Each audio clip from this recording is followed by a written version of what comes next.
Diagnosing lupus. How do you diagnose lupus? How do you systematically go through this clinical decision-making process to diagnose through your clinical acumen and your laboratory studies this effervescent sort of disease that can affect any organ system and can hide from you for years at a time? What up, fam? Dr. James W. Stalkup, aka Jimmy Joe Coltrane. Yo, I'm about to do for your diagnostic skills regarding lupus what the song Tequila and Dancing on the Bar did for Pee-wee in his Big Adventure movie.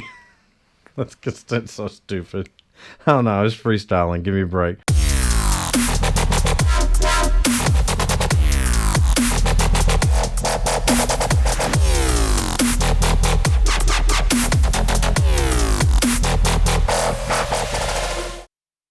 My Stitch Fix stylist again overestimated my masculinity because it looks like I would be cutting trees down in a forest or something, hooking up cables to them, skidding them. Maybe that's a big thing you do with logs is you skid them.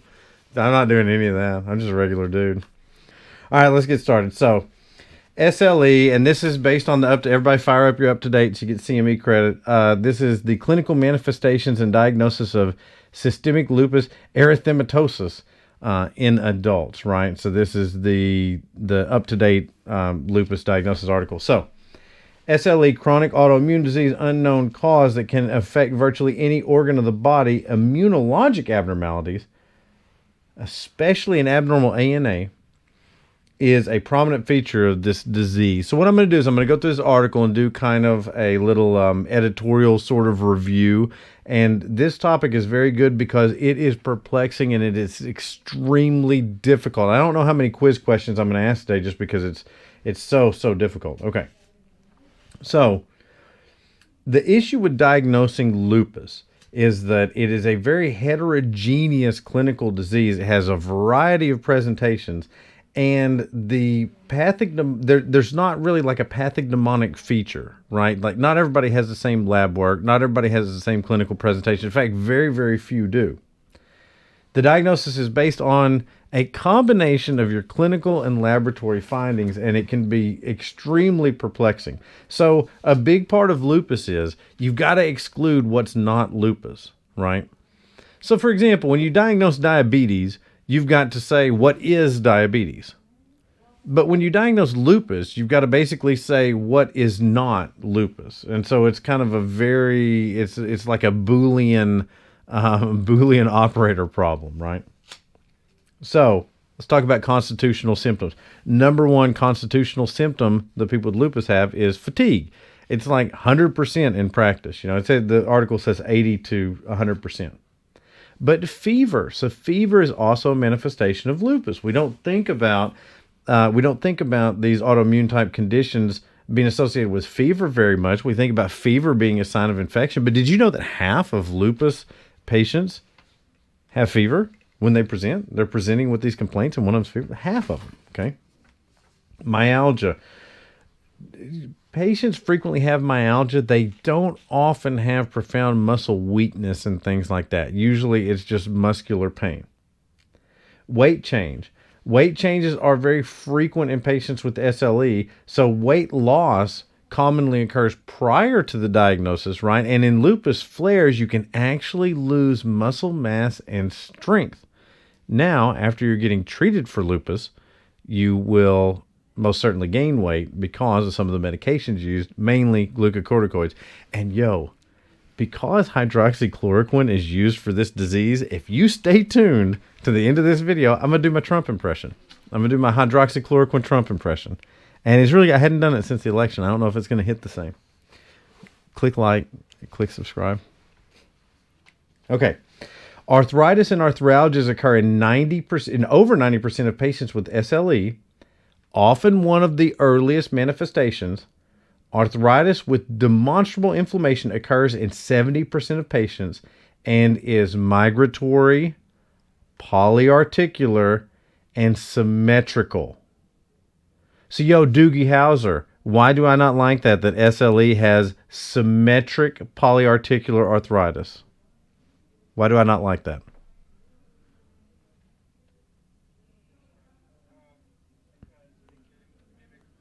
Yeah, because it mimics rheumatoid arthritis, right? That's exactly how rheumatoid arthritis looks. Now, it usually does not cause erosion and is rarely deforming. So you think that helps? Not really, because usually when you're diagnosing rheumatoid arthritis, they don't have deformity and it hasn't had erosion, right? So this is one of these things that early RA and lupus can look very, very similar. Good answer there, Doogie. Boy, Neil Patrick Harris was young in that show. That picture you got as your background? Good grief. He was older than me. I was watching that show and he was older than me, but I look at this picture of this young, vibrant, full of life, and I'm just an old, decrepit, It's the magic of television there. Okay. I was never that young. I've been this age. Been this age forever. Okay, mucocutaneous involvement. So most patients develop skin and mucous membrane lesions at some point during the course of their disease. The most common lesion is a facial eruption that characterizes acute cutaneous lupus erythema. Okay, now this is a butterfly rash. You will hear it called malar. That's kind of like in this area right here. Okay, now when you're talking about the malar rash of lupus, here's what you got to know. There are people who have acute cutaneous lupus. They don't have systemic lupus erythematosus. They have cutaneous lupus. There are people who have a malar rash of unknown etiology that has nothing to do with lupus, right? So seeing the rash may kind of give you a clue that the patient needs to be tested, but it certainly is not diagnostic. It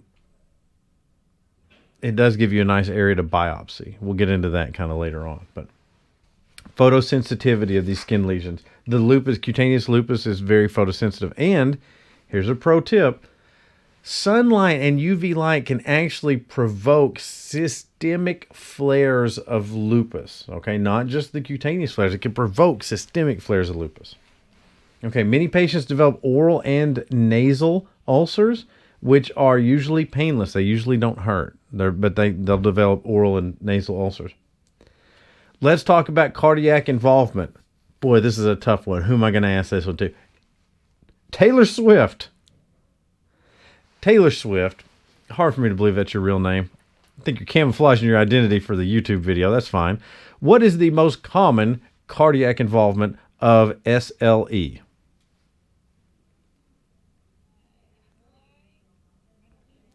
So patients can have emboli, they can have valvular disease. There's a lot of things they can have. And lupus causes advanced or faster atherogenesis, so they can have CAD. But the most common is pericarditis. Okay? Pericarditis, either with or without an effusion, is the most common manifestation of SLE. Yo, this is going to blow your mind, Taylor. It occurs in 25% of patients at some point. 1 in 4, if my math serves correctly. So patients with SLE, 1 in 4 of them are going to have pericarditis at some point. That seems very high to me. Pericarditis is not really a common thing. They can get verrucous endocarditis. That's usually silent. It says valvular insufficiency. It can be a source of emboli. Myocarditis is uncommon but may be severe. They do have an increased risk of coronary artery disease. Okay. Raynaud phenomenon. So Raynaud phenomenon happens in half of patients with lupus. Vasculitis. So vasculitis happens in 11 to 36%. Small vessel is the most common, but they can have medium or large vessel. Usually this is going to manifest as cutaneous, like purpura, petechia, papulonodular lesions, paniculitis, splinter hemorrhages, superficial ulcerations. Usually it's going to be cutaneous involved. Cutaneous lesions are the main clinical presentation in vasculitis in 89% of patients. So of the patients who have vasculitis, 9 out of 10 of them have it cutaneously. Okay, other specific types of vasculitic involvement SLE include mesenteric vasculitis. Commodore, you ever diagnose any mesenteric vasculitis? That's an incidental finding on autopsy. How do you even diagnose that? How would you know? I don't know. Retinal vasculitis. I hadn't seen a retina since med school. I'm not going to diagnose that. Pulmonary vasculitis, coronary vasculitis. Okay, now, this blows my mind. Thromboembolic Disease. So tell me something, TikTok. What do you think the 10-year risk of venous thromboembolism is in SLE patients? 10-year risk. What percent of them are going to have a VTE in 10 years?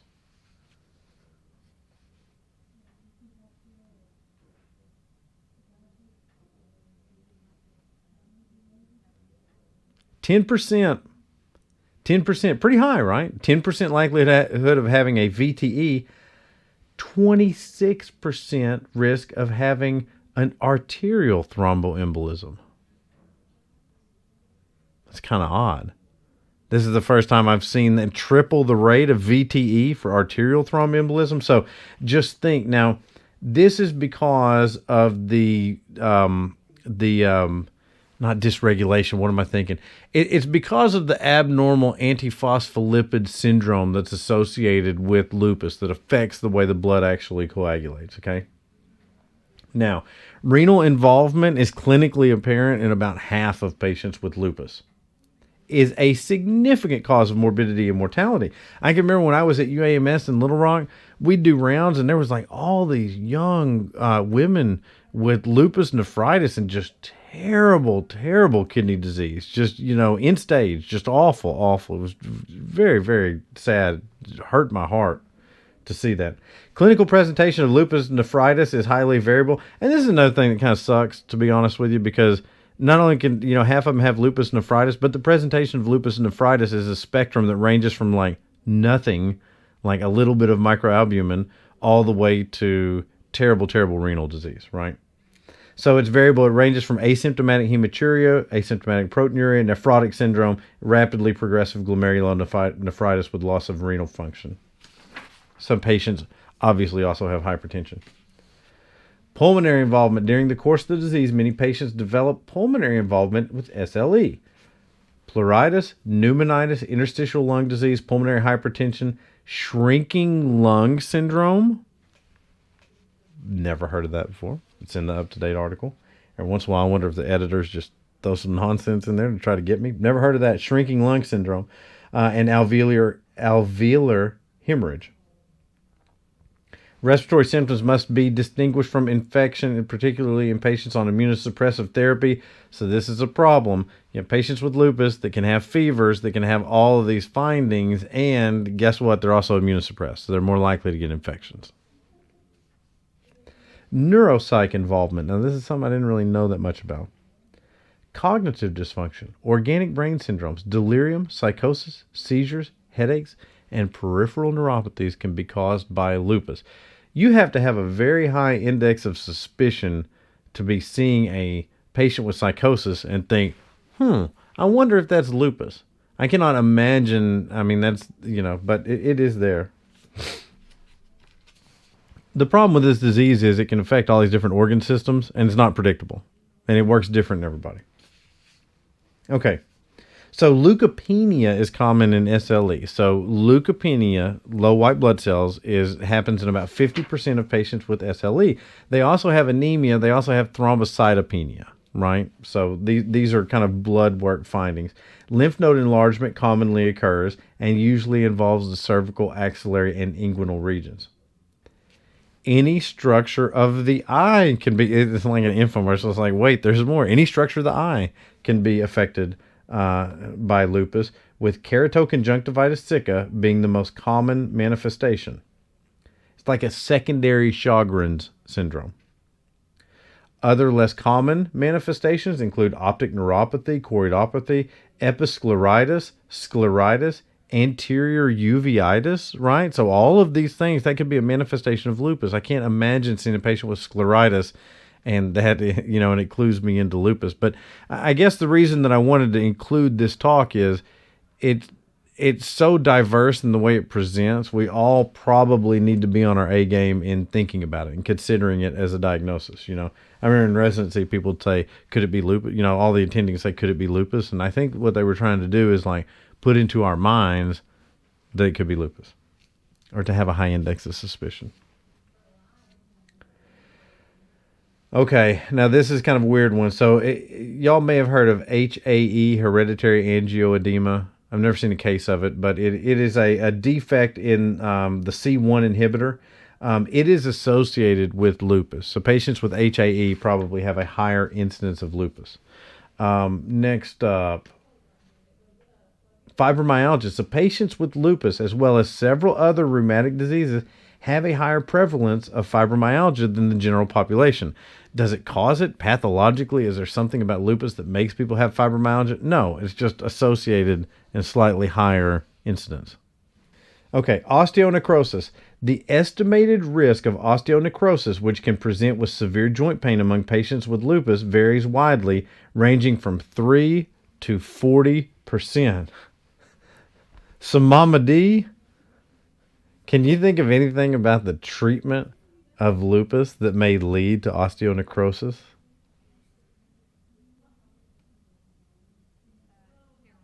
That's right, glucocorticoid use.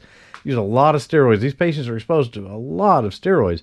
And the survival has gotten so good that now they're like living longer. And so osteonecrosis is a big issue with these patients, as is the next point, osteoporosis. Very, very common. There is actually a whole section in UpToDate about the osteoporosis associated with lupus.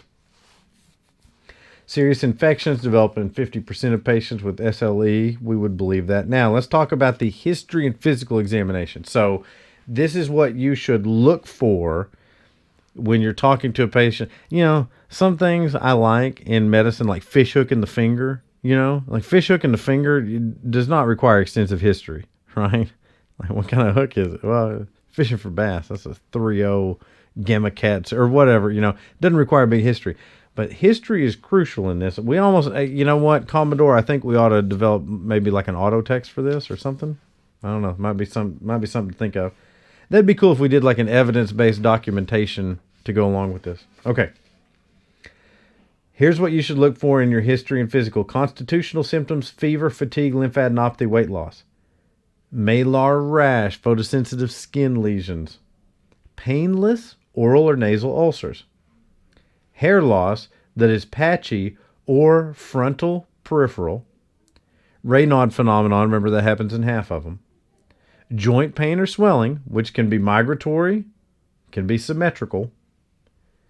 Dyspnea or pleuritic chest pain suggestive of serositis. So what happens is, like, the serous membrane gets inflamed and you can have inspiratory, expiratory chest pain, right?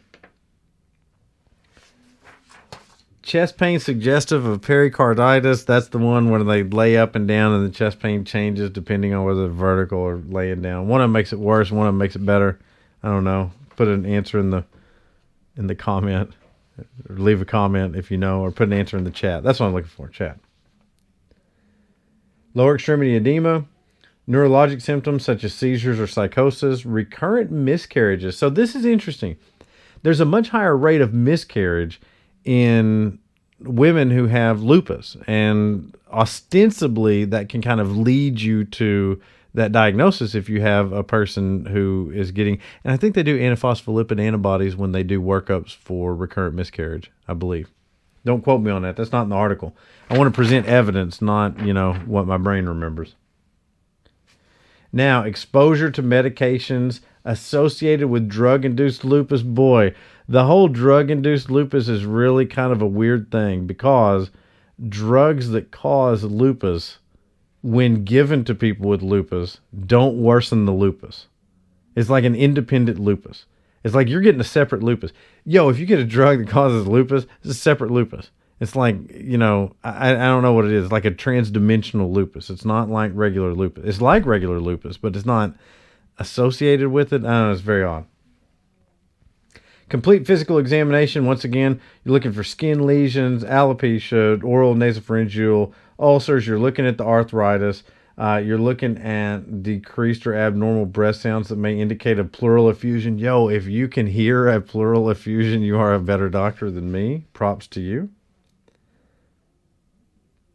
Now, lab testing. Getting into the meat of it here.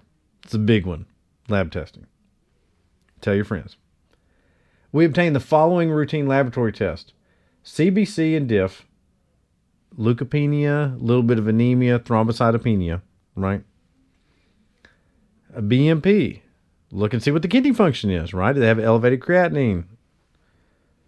Urinalysis with micro, so you can see cellular casts, right? And also you want to see what is the, do they have dipstick positive protein?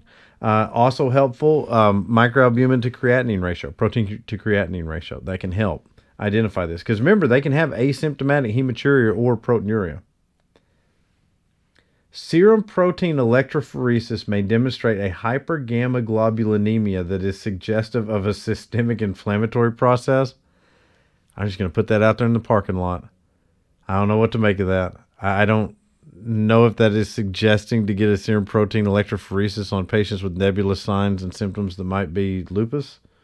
But yeah, I'm going to put that in the parking lot. We'll put it in the parking lot, Marcus Aurelius said one of the greatest powers you have as a human being is to choose not to form an opinion.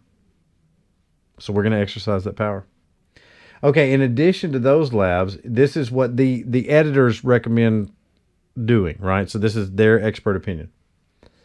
ANA, anti-double-stranded DNA, anti-phospholipid antibodies, IgG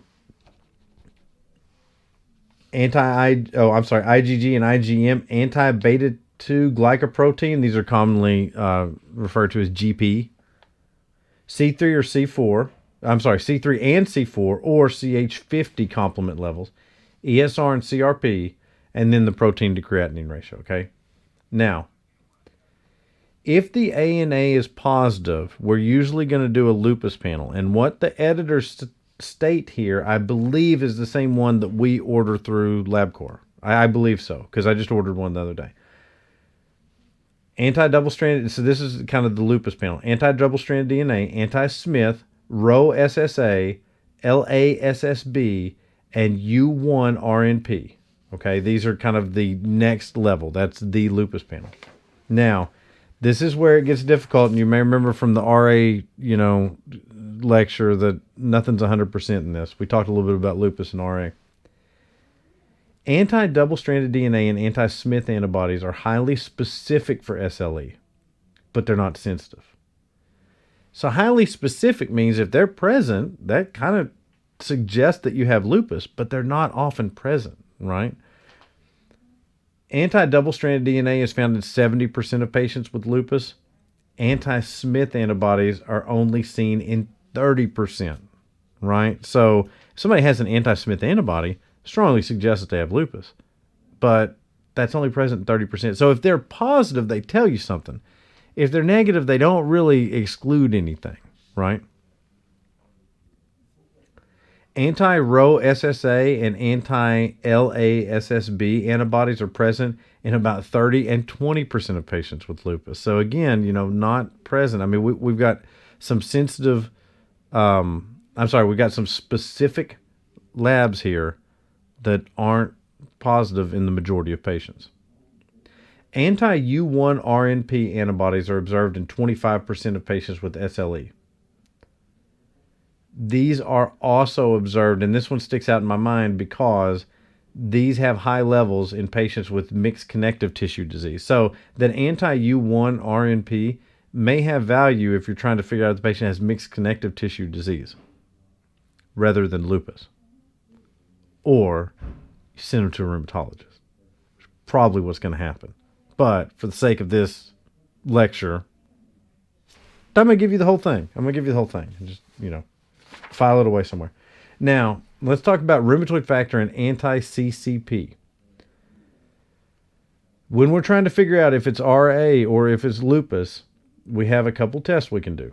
Rheumatoid factor and anti-CCP. These may help exclude a diagnosis of rheumatoid arthritis. Now, rheumatoid factor, and this is something you need to file away. I might make a note of this. This may appear on the quiz. Who knows?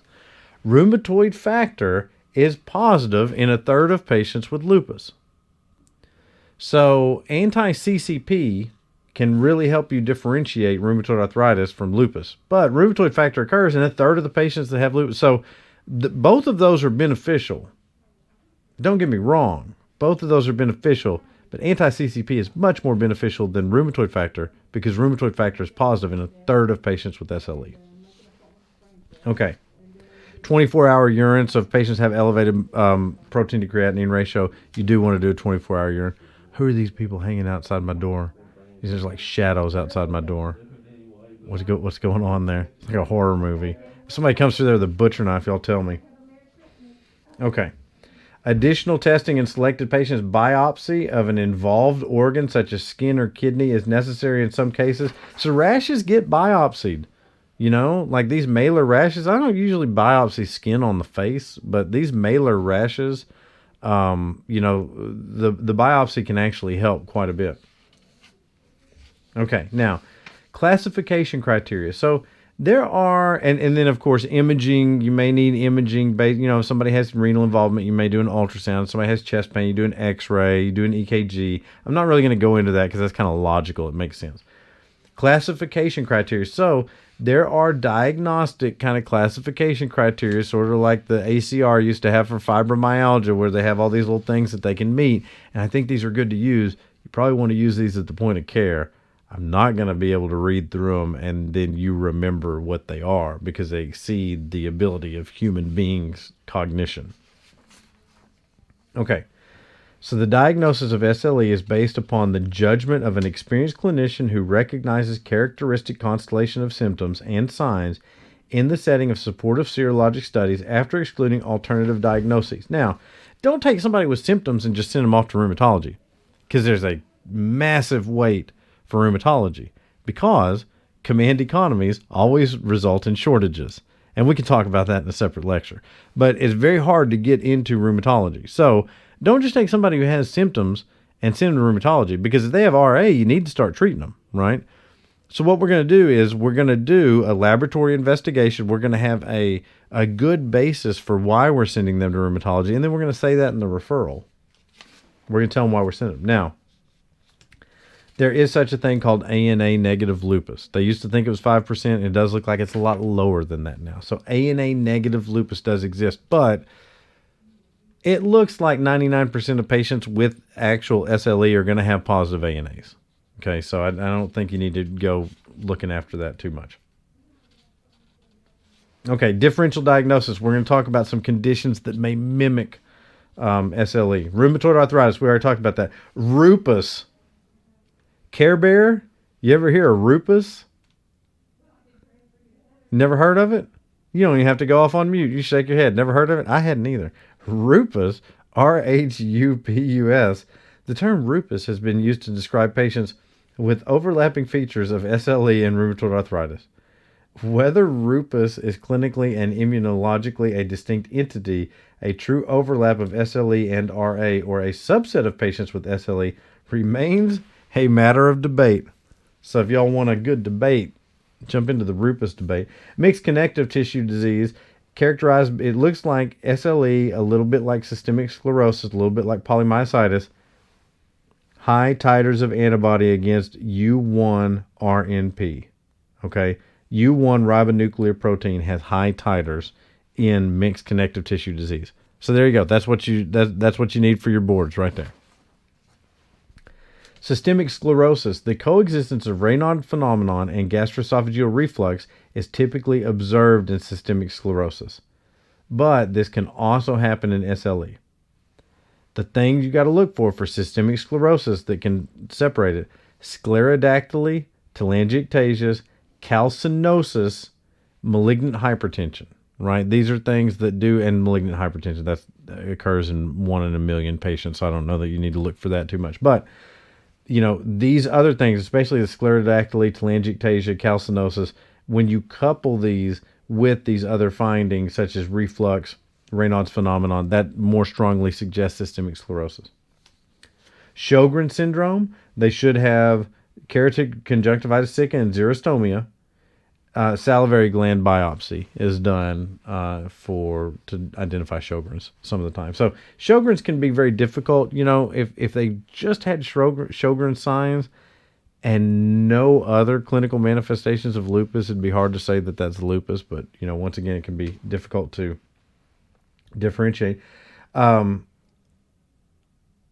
don't know how to say the syndrome. Behçet syndrome. I don't know what it's called. But basically, it's oral aphthous ulcers, and inflammatory eye disease, neurologic disease, vascular disease, and arthritis. The oral apathy and Behçet disease are typically painful as opposed to painless. They're more commonly male. How do you say it? Behcet? Like, put a comment up if you know how to say that. Basset? Okay. Dermatomyositis and polymyositis. This is where Behçet's. Is that how you say it? Behçet's? Okay, Behçet's. My ego is not tied to me knowing how to pronounce that word, so thank you for... Behçet's? Behçet's? Okay. Very good. Dermatomyositis... Yeah, it's got a squiggle on one of those letters. It's not an umlaut. It's the other squiggle. Okay, dermatomyositis and polymyositis. This is a difficult one, right? So patients with SLE can present with myositis. Usually, dermatomyositis and polymyositis has more proximal muscle weakness. Okay. Patients with dermatomyositis may have skin findings, including Gottron's papules, heliotrope eruption, and poikiloderma. Okay. Kikuchi disease. Doogie Howser? You're 12-year-old genius. Have you heard of Kikuchi disease before?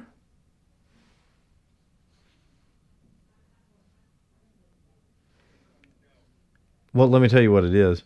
It's histiocytic necrotizing lymphadenitis. It's a self-limited disease with spontaneous remission that occurs within 4 months. Serum sickness. So somebody accidentally got injected with some horse serum.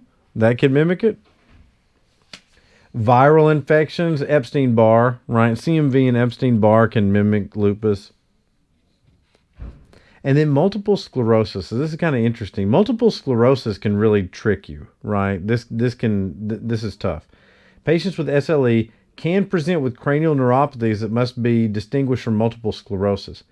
Unilateral optic neuritis and pyramidal syndrome with lesions detected by MRI are more characteristic of MS. And it says lesions detected by MRI suggesting dissemination in space and time. So if there are lesions that are disseminated in space and time, which I think just means exist in the three-dimensional confines of our objective reality, then that can indicate multiple sclerosis. I don't know if they weren't in space and time, where would they be? It's a good question. All right, so that concludes our lupus talk. Very difficult diagnostic challenge, lupus. I think that we kind of covered all of the things that it would not be. Make sure that you realize when you're doing this lab workup, you've got to cover, I mean, if you look at the labs that need to be ordered, it's a whole thing. But the big thing is do the ANA, and if the ANA is positive, order the lupus panel. The one question I have is on our LabCorp lupus panel, I don't know if it has the U1 RNP. Now, I know that it has the Smith double-stranded DNA, the SSA, SSB. I know that it has all those others, but I'm not sure if it has the U1 RNP. Our next lecture will be on Thursday. We're going to give people some time back here. Next lecture will be on Thursday, and thanks for watching.